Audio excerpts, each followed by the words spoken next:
Hejo! Zapraszam na podsumowanie roku 2020 pod względem moich hitów oraz rozczarowań włosowych. Nie chcę mówić o tej drugiej kategorii jak o bublach, ponieważ jestem świadoma, że wielu osobom te produkty mogą się sprawdzić, ale właśnie mnie one w ubiegłym roku rozczarowały, więc zapraszam serdecznie do oglądania dalej.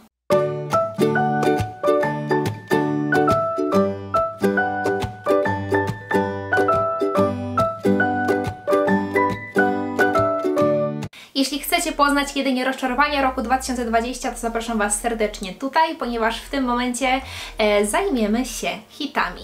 Jeśli chodzi o kategorię maski oraz odżywki, mam tutaj jedynie 4 produkty, 3 emolientowe oraz 1 proteinowy.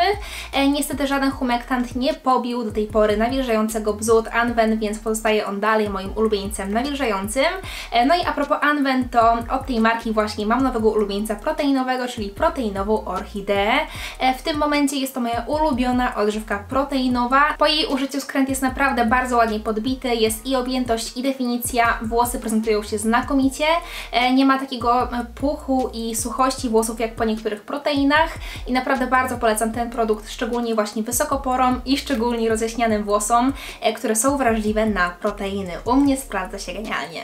Tak jak mówiłam, oprócz protein mam jeszcze 3 ulubione emolienty i do nich trafiają przede wszystkim Cantu Avocado Hydrating, Asayem Coconut Co-Wash oraz Gosh Rose Oil, czyli odżywki, które po prostu trafiały do moich ulubieńców w tamtym roku. Głównie chyba byli tacy ulubieńcy wakacyjni, letni, tak kojarzę, że akurat w tym okresie te odżywki odkryłam. Naprawdę genialne produkty. Cantu Avocado Hydrating jest świetny pod względem nieobciążania włosów, ale idealnego dociążania ich takiego w punkt. Włosy są po nim bardzo mięsiste, czy to kiedy używamy go solo, czy kiedy używamy go jako zamknięcie pielęgnacji emolientem. Jest też znakomitym produktem, jeśli chodzi o odżywkę bez spłukiwania. Sprawdza się pod praktycznie każdy stylizator.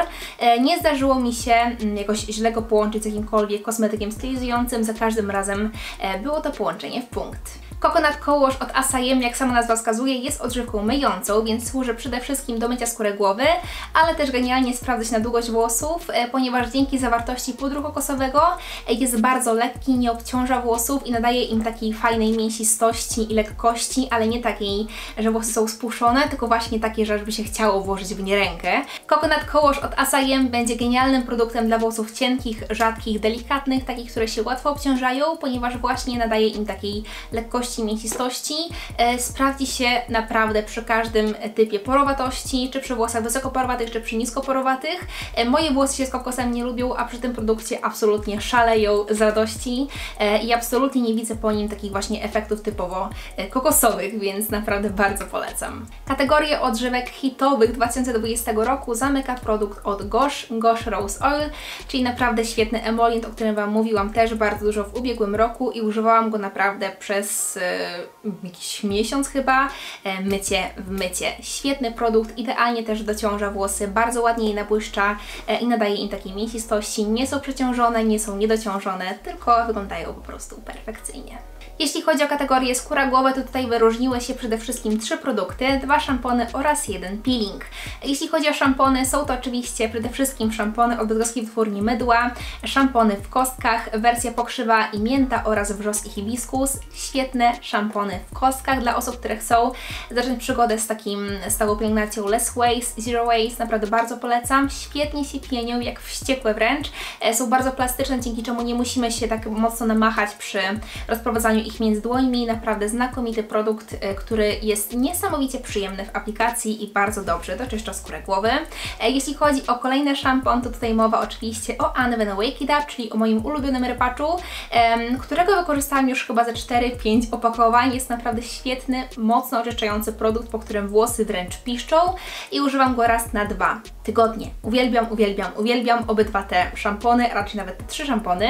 No i jeśli chodzi o skórę głowy, to w 2020 roku królowały u mnie peelingi enzymatyczne, a na ich czele stał oczywiście Cercożel 30, czyli peeling, który można dostać w praktycznie każdej stacjonarnej aptece, więc pytajcie u Was w mieście koniecznie, kosztuje około 15 zł. Jest naprawdę świetnym produktem, nakładamy go na około godzinę przed myciem i on sobie tam fajnie działa i peelinguje naszą skórę głowy i nie mamy później żadnych drobinek we włosach i tak dalej. Aplikacja jest naprawdę bardzo przyjemna i wszystko idzie bardzo sprawnie. Jeśli chodzi o oleje, oleje, to w 2020 roku królował u mnie przede wszystkim olej kameliowy, ale też w grudniu zapoznałam się z olejem krokoszowym i tak naprawdę on chyba jeszcze bardziej podbił moje serce i moje włosy niż olej kameliowy. I myślę, że właśnie w 2021 roku to po niego będę sięgać najczęściej. Też przez ostatnie kilka myć właśnie po niego sięgałam i jakoś nie mogę się z nim rozstać, więc krokosz oraz kameliowy olej to byli moi ulubieńcy i będą też i w tym roku, tak sądzę. Coś, na co wszyscy czekali, czyli grupa stylizatorów. Tutaj mam 4 produkty, które chciałabym jakoś tak mocniej wyróżnić. Przede wszystkim jest to nowa wersja Sajosa, Sajos Pearl Hold Gel, czyli mój stary ulubieniec sprzed 2-3 lat chyba nawet, który wrócił w odnowionej wersji, jeśli chodzi o wersję wizualną, graficzną oraz jeśli chodzi o skład. Już mnie w końcu nie uczula, nie mam po nim żadnych krostek, bolących guzów, żadnych wysypek na karku, czy na szyi, czy na głowie, więc mogę go śmiało używać. No i nie ukrywam, że bardzo za nim tęskniłam. Daje przepiękny hold, przepiękną definicję, blask włosów. Jest naprawdę produkt warty przetestowania przez każdą włosomaniaczkę i każdego włosomaniaka, szczególnie na początku pielęgnacji, ponieważ jest on naprawdę bardzo tani i warty uwagi. Gorąco polecam. Marka, która zatrzęsła portfelami wielu włosomaniaczek i włosomaniaków latem, czyli Not Your Mother's, i tutaj przede wszystkim chcę wyróżnić żel tej marki. On również podbił moje serce właśnie około lipca, sierpnia, kiedy to używałam go praktycznie przy każdym myciu i nie mogłam się z nim kompletnie rozstać. Daje taką idealną dozę i definicji i objętości. To jest taki efekt w punkt, kiedy mamy właśnie i fajną mięsistość włosów i naobjętościowane są te włosy, ale niewiele z drugiej strony puchu i ten skręt też jest widoczny i bardzo ładnie zdefiniowany. Naprawdę świetny żel, trochę już droższy od Sajosa, więc myślę, że na początku warto po takie tańsze żele sięgnąć, żeby w ogóle zapoznać się z konsystencją takich produktów, ale naprawdę warty uwagi i kiedy chcecie kupić coś takiego, wiecie, droższego, zrobić jakiś taki, wiecie, dzień spa, dzień dla siebie i kupić coś sobie, no to faktycznie polecam Wam ten żel od Not Your Mother's. Trzeci z kolei żel stylizujący, który chciałabym Wam bardzo polecić, to żel już tańszy od Not Your Mother's i nieco droższy od Sajosa, czyli żel od Giovanni. Giovanni jest to marka cruelty free, którą odkryłam jakoś jesienią albo pod koniec lata tamtego roku. Jest to naprawdę warty uwagi żel, który daje, myślę, podobne efekty tak naprawdę do Not Your Mother's, więc myślę, że jeśli chcecie znać efekty po Not Your Mother's, to warto też przetestować na początku Giovanni, ponieważ są właśnie chyba ze 2 razy tańszy i naprawdę ma bardzo ładny skład. Daje fajną właśnie mięsistość, objętość włosów, fajną definicję. Tutaj przy nim czasami zauważyłam taką lekką suchość włosów, w sensie nie, że włosy były wysuszone, tylko generalnie były takie niezbyt nabłyszczone, więc warto pod niego dawać koniecznie jakąś odżywkę bez spłukiwania, szczególnie emolientową, która wygładzi i nabłyszczy nam te włosy i wtedy już na pewno zadziała on przepięknie i ten blask też się pojawi. Bardzo go Wam polecam, szczególnie, że też bardzo ładnie trzyma te włosy w ryzach też na kolejne dni, więc na drugi dzień włosy nie muszą być koniecznie reanimowane, ponieważ dalej podtrzymuje skręt w naprawdę bardzo ładnym stanie. Ostatni produkt stylizujący nie będzie już żelem, a kremem i jest to krem od Bounce Curl. Krem od Bounce Curl poznałam już chyba w grudniu 2019 roku i wtedy po raz pierwszy się z nim za bardzo nie polubiłam, ponieważ bardzo mnie spłoszył po wyjściu z domu, ale rok temu przeżyłam, powiedziałabym, taki przełom, jeśli chodzi o moje podejście do stylizacji włosów, ponieważ już przestałam chcieć mieć takich idealnych rulonów, takich mocno podkreślonych włosów, a zachciało mi się takiego naturalnego efektu, mięsistości, miękkości i czasami, wiecie, jakiegoś puchu i nieładu, więc faktycznie Bounce Curl mi to zaproponował, dał mi to, tę naturalność we włosach, tę miękkość, tę mięsistość i włosy po nim były naprawdę przepiękne, były takie miękkie. Widać było, że są włosy bardzo ładnie podkreślone, skręt był podkreślony, ale nie było to takie chamskie, wiecie, jakieś tłuste, mocne, zbyt mocno zdefiniowane, więc faktycznie bardzo się z nim polubiłam. Bounce Curl to jest droga marka, nie ukrywam, więc jeśli chcecie kupować ich produkty, to warto zrobić na przykład na spółkę. Krem od Bounce Curl jest niezwykle wydajny, więc naprawdę na 3 osoby śmiało możecie się nim podzielić i wtedy kwota wyjdzie nieco niższa. Ostatnim hitem kosmetycznym będzie serum silikonowe na końcówki i będzie to oczywiście Insight Płynne Kryształki. Zdaję sobie sprawę, że już tam kiedyś się gdzieś przewijało to serum na moim kanale, ale uważam, że musi trafić do takiego filmu podsumowującego te hity 2020, ponieważ naprawdę jest on warty uwagi i uważam, że wiele osób, a nawet i wszyscy powinni ten produkt przetestować. To jest serum silikonowe idealne. Przepięknie pachnie, przepięknie wygładza włosy i je nabłyszcza, kiedy na przykład mamy jakoś tam delikatnie spuszczone pukle pasma, plus absolutnie w ogóle ich nie obciąża. Ma fajną taką gęstawą konsystencję, ale która się świetnie rozprowadza po włosach, więc naprawdę to jest idealne serum do włosów, najlepsze, jakie w ogóle miałam w swoim asortymencie włosowym. Bardzo gorąco je Wam polecam. Wiem, że cena 40-50 zł za serum silikonowe może być trochę przerażająca, ale przysięgam, że mnie to serum starcza na około rok przy mojej długości i gęstości włosów, więc jakby girl, kupujcie i używajcie śmiało. Koniec z kosmetykami, przechodzimy teraz do akcesoriów i oczywiście pierwszym z akcesoriów, które były moimi hitami w 2020 roku, był to ręcznik Hejo. Ręcznik Hejo by Zakręcownia, czyli ręcznik z wiskozy bambusowej mojej marki, który powstał w listopadzie. Naprawdę, jakby pomijając to, że ja jestem jego właścicielką, to naprawdę jest to świetny produkt i nie wyobrażam sobie lepszego ręcznika do włosów. Genialnie odsącza wodę, o wiele lepiej niż bawełna, więc jeśli zastanawiacie się, czy będzie lepszy od koszulki bawełnianej, to tak, będzie lepszy. Dzięki temu, że tak dobrze odsącza tę wodę, ten skręt jest mocniejszy i idzie często o wiele wyżej, więc naprawdę bardzo Wam polecam go przetestować. W tym momencie połowa wzorów jest wyprzedana, ale już w lutym, w marcu będzie powrót bestsellerów plus parę nowości, więc oglądajcie, obserwujcie profil Hejo by Zakręcownia oraz sklep Zakręcownia, no i naprawdę zachęcam Was do wypróbowania tego ręcznika. Kontynuując temat hitowych akcesoriów ubiegłego roku, oczywiście nie mogłabym zapomnieć o szczotce Wet Brush Paddle, która była ze mną przez tak naprawdę chyba calusieńki rok. To jest duża szczotka, która genialnie sprawdza się przy gęstych, długich włosach, grubych włosach, które trudno jest po prostu rozczesać, ponieważ właśnie są długie, ponieważ jest z nimi trochę męki i które też często się kołtunią. Ona sobie z tymi kołtunami niesamowicie dobrze radzi i po prostu czesanie nią to jest sama przyjemność, gdzie dla mnie czesanie zawsze było takim najbardziej znienawidzonym etapem pielęgnacji, a tutaj naprawdę daje sobie świetnie ona z tymi kołtunami radę, plus dzięki niej po raz pierwszy mogłam zrezygnować z czesania na sucho przed myciem, na rzecz czesania tylko i wyłącznie na odżywce, ponieważ ona sobie po prostu z tymi włosami wtedy radzi. Inne szczotki nie dawały sobie rady, a ona tak, więc jakby o czymś to świadczy.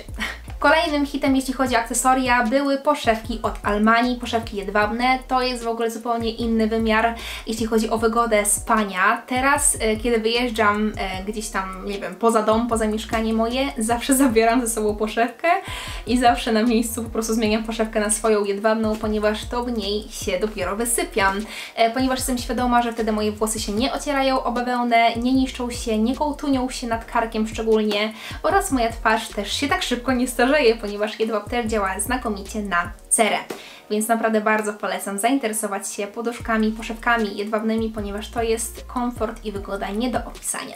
I kontynuując i właściwie też zamykając temat akcesoriów, przejdę do gumek. Jeśli chodzi o gumki do włosów, to tutaj oczywiście w 2020 roku przede wszystkim korzystałam z gumek od marki Rozkosz oraz od marki Almania. To były takie czołowe marki gumkowe, scrunchiesowe, które były ze mną naprawdę bardzo blisko i bardzo polecam zainteresować się asortymentem tych dwóch marek, ponieważ tworzą naprawdę świetne produkty, bardzo jakościowe i przepiękne. Bardzo je Wam gorąco polecam. No dobra, skończyły się już takie miłe historie i teraz przejdziemy do rozczarowań 2020. Tak jak mówiłam, nie chcę mówić o nich buble, ponieważ wiem, że wielu osobom mogą się one sprawdzać, ale po prostu u mnie one nie zdały egzaminu.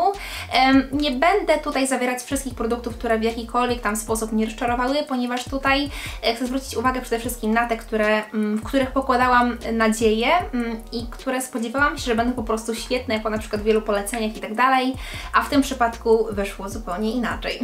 Więc zapraszam na rozczarowanie 2020. Na pierwszym miejscu, oczywiście jakby nie robię kategorii pierwsze, ostatnie, jest Planeta Organika maska marokańska. Nie ukrywam, że tutaj naprawdę pokładałam w niej ogromne nadzieje, ponieważ słyszałam o niej niesamowite historie, jaki to ten produkt produkt nie jest genialny i jaki to nie jest idealny dla włosów wysokoporowatych. I faktycznie, kiedy moje włosy zostały ostatnio rozjaśnione, poszukiwałam takiego idealnego emolientu, który świetnie dociąży mi je. I sięgnęłam właśnie po tę maskę, ponieważ słyszałam o niej naprawdę mnóstwo dobrego.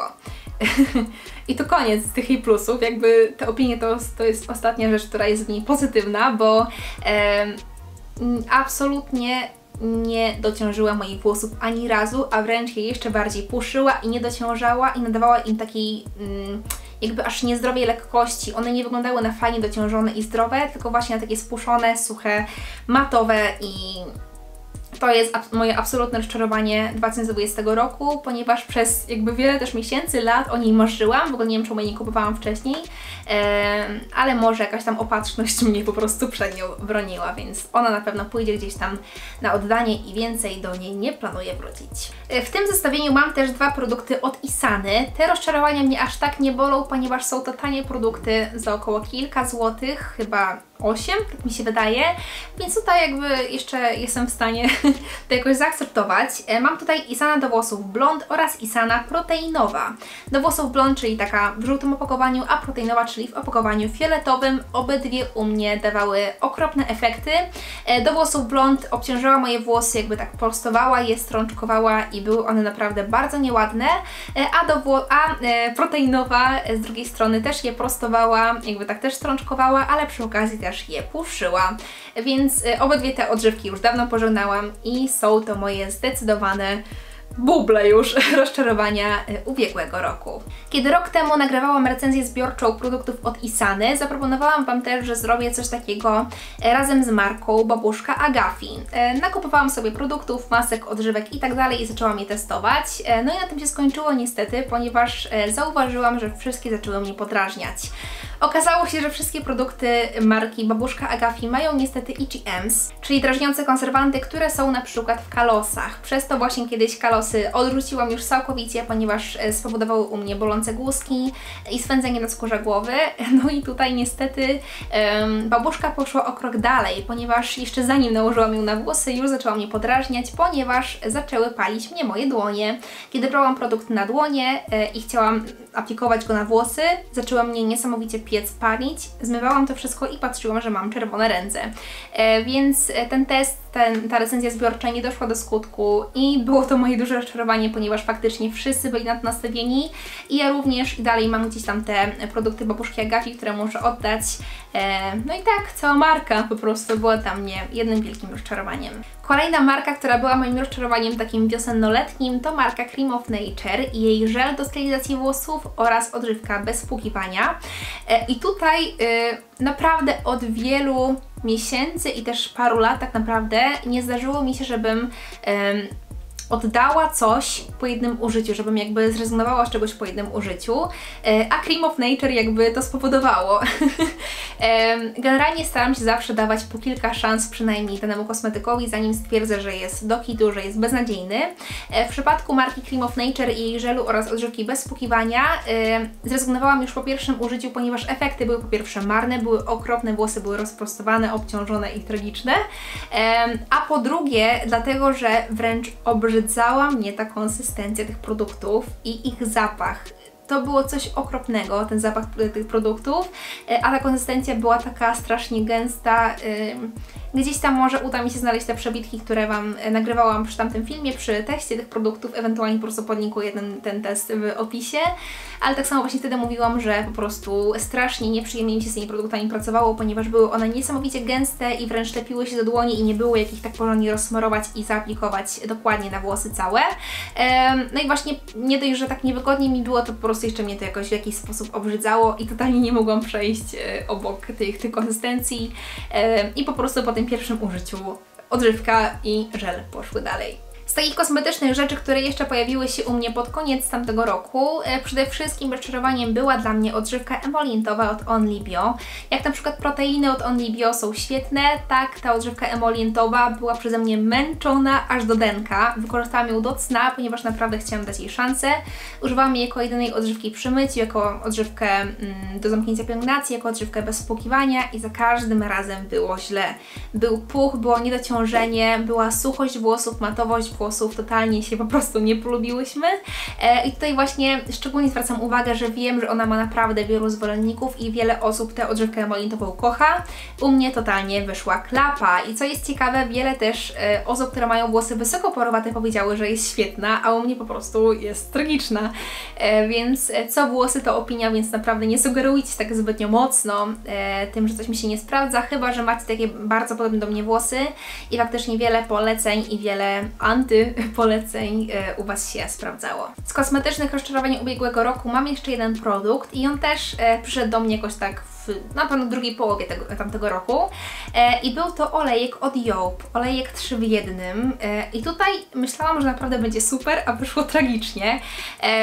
On ma po prostu okropny atomizer. Ten atomizer jest tak straszny i tak słaby, że trzeba się naprawdę napsikać, żeby całe włosy nim pokryć, ewentualnie żeby dać jakąś tam odpowiednią ilość na dłonie. No i tak, jeśli psika się na włosy, to faktycznie mamy takie małe sikanie, więc nie potrafimy dobrze rozprowadzić go po włosach tak równomiernie. Jeśli chcemy go dać na dłonie, no to psikamy, ale nie wiem ile tego dać. No i po prostu za każdym razem moje włosy były wręcz tłuste po nim. Nie potrafiłam dać takiej ilości, żeby ona pokryła całe moje włosy, ale też żeby przy okazji ich nie obtłuszczała, więc ten olejek po prostu jest u mnie jedną wielką klapą, niepowodzeniem. No i z tego co rozmawiałam z niektórymi włosomaniaczkami, które też są w jego posiadaniu, również mają problemy z aplikacją i z tym, żeby idealnie wyważyć po prostu odpowiednią jego ilość, więc nie tylko u mnie faktycznie to była klapa. Kosztuje on też niemało, chyba około kilkudziesięciu złotych, więc tutaj to rozczarowanie jest nieco bardziej bolące. No, może u Was się sprawdzi, ale ostrzegam, że u mnie było źle. I ostatnim rozczarowaniem ubiegłego roku będzie szczotka Flexi Brush od Loczka. Tutaj też spodziewałam się naprawdę fajnych efektów i przyjemnego używania jej, ponieważ było zapewniane, że jest i super i do przesuwania odżywek, i do rozczesywania włosów, i do stylizacji. Do żadnej z tych rzeczy mi się ona totalnie nie sprawdziła.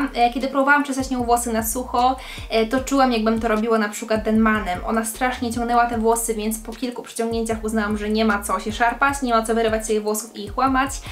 I po prostu sięgnęłam po mojego ukochanego wet brusha. Jeśli chodzi o wczesywanie odżywki we włosy, to ta szczotka właśnie jest taka bardzo plastyczna, bardzo elastyczna i ma taki specjalny grzebek, który się w nią wkłada, żeby ona po prostu była sztywna, żeby ją otworzyć i żeby tak się utrzymywała. No i niestety podczas wczesywania odżywki we włosy tą szczotką ten grzebek hamujący po prostu mi cały czas wypadał. I wkładałam jakby w te takie dziurki odpowiednie, żeby to się trzymało, ale niestety absolutnie się to nie trzymało. No i po prostu było to bardzo niewygodne, kiedy cały czas mi to wypadało, kiedy musiałam to mokrymi rękoma wkładać w te dziurki. Po prostu jakby mijało się to z celem, a na przykład jeśli chodzi o takie czesanie bez tej wkładki, bez tego trzymadła, to po prostu znowu ciągnęło mi to bardzo włosy i je wyrywało i czułam taki ogromny dyskomfort, więc jakby ani razu nie doszłam do momentu, kiedy całość przeprowadziłam tylko tą szczotką. Tak samo przy wczesywaniu stylizatora we włosy również było to bardzo niekomfortowe, więc zaczynałam zawsze za każdym razem, a miałam 4 podejścia do tej szczotki, pracę tą szczotką Flexi Brush, a następnie się wkurzałam, zostawiałam ją w wannie i po prostu sięgałam po wet brusha i kończyłam robotę tą szczotką. Więc Flexi Brush u mnie niestety rozczarowanie. Było o niej też kilka postów na CGP, na grupie Kylie Girls Polska i tam są dosyć różne opinie, ale większość też widziałam, że jednak nie za bardzo się ludziom sprawdza. Widziałam też parę pozytywnych, na pewno też Maja Puente uwielbia tę szczotkę, więc po jakieś tam wskazówki a propos jej używania zapraszam do niej, ale u mnie to była niestety ogromna klapa. Dajcie znać, czy taka forma filmu Wam się podoba. Przyznaję, że o hitach mówi się przyjemniej niż o bublach, rozczarowaniach, ponieważ przy hitach wspomina się jakieś swoje piękne Good Hair Days z tamtego roku, czy w ogóle samą przyjemność z używania tych produktów. Przy bublach jednak trochę tak, wiecie, głupio hejtować, szczególnie, że produkty często właśnie sprawdzają się innym osobom, a nam konkretnie nie, ale myślę, że tak dosyć dobrze wytłumaczyłam, dlaczego dany produkt mi się sprawdzał, a dlaczego nie, więc mam nadzieję, że taka forma filmu była dla Was odpowiednia. Koniecznie napiszcie, czy coś nam się pokrywa, jeśli chodzi o hity oraz buble ubiegłego roku, oraz napiszcie o swoich produktach, które były u Was ulubieńcami oraz rozczarowaniami roku 2020. Może akurat w komentarzach znajdzie się jakiś Wasz bliźniak włosowy. Zapraszam Was na Instagrama oraz Facebooka Zakręcownia, na grupę Zapuszczaj Zakręcownię oraz Kylie Girls Polska na Facebooku oraz na profile Hej Obaj Zakręcownia oraz na sklep Zakręcownia. Widzimy się w kolejnych odcinkach. Trzymajcie się, pięknego dnia, pięknego nowego roku 2021 i do zobaczenia. Pa, pa!